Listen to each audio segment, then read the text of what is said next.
Morning to you, Dave Bellairs. I imagine that this is difficult for you to explain the loss of Burry Stander. Oh, Gareth, it's horrific. It's tragic. It's horrific. It shouldn't be happening. It shouldn't be happening in a country like South Africa. We're a nation of healthy outdoor individuals. To have this kind of thing happening is just totally and absolutely unacceptable. I know that in the Western Cape there's been a massive move by the provincial government to drive safety in the 1.5 campaign, and I think if this isn't a wake-up call to the rest of the country that something drastic needs to happen, then I really don't know where we're headed. Dave, it's one of the big questions I'm asking today about the sharing of roads between cyclists and motorists. Some comments coming through. I'll put one of them to you. No cyclists should not be on the roads. They're not motorised. Why should they have the same rights as motorists? What's your response? My response is quite simple. Those roads weren't built primarily for motorists. They were built for all road users. And to have the audacity to say that cyclists shouldn't be on the road is ludicrous. It's absolutely ludicrous. We have every right to be on the road and have every right to use the road safely as any other road user has. For too long now, we've taken a passive approach of tolerance. The fact of the matter is that cyclists are vulnerable, extremely vulnerable. When we're out on the roads riding, we don't have the protection of a motor vehicle. And motorists need to understand that.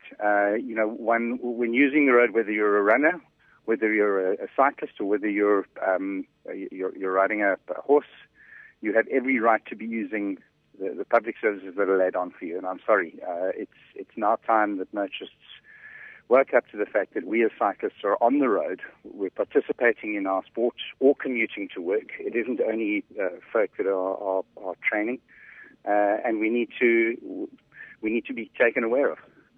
I earlier spoke to Mike Finch, someone I'm sure you're quite well aware of, editor of Runner's World magazine. He obviously talked about the running side, also the cycling side. But the question that I'm asking on the show today, Dave, I'm hoping you can answer. This is what I'm asking. Should the ability to drive with cyclists on the road be a compulsory part of getting your driver's license? Is that where we need to go on this? I think you're absolutely spot on.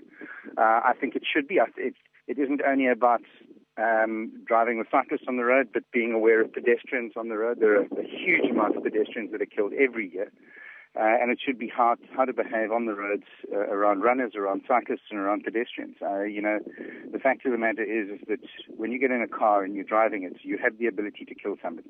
That's the bottom line. You don't see cyclists going out and crashing into each other and killing each other. Dave, what's the call to action here? Cyclists watching at the moment, drivers who are as irate as many cyclists, what's the call to action? How do we do this? How do we go beyond you and I just talking on air? I think it's now time to lobby governments to bring in exactly what you're talking about, making sure that folk that are learning to drive are taught how to drive with other road users. I think the 1.5 metre campaign that has been launched by Federal Power Association in the Western Cape and has now taken sort of purchase nationally, I think is also a massive step towards ensuring some form of safety for other road users outside of motorists. And I think that needs to be driven home on a national basis.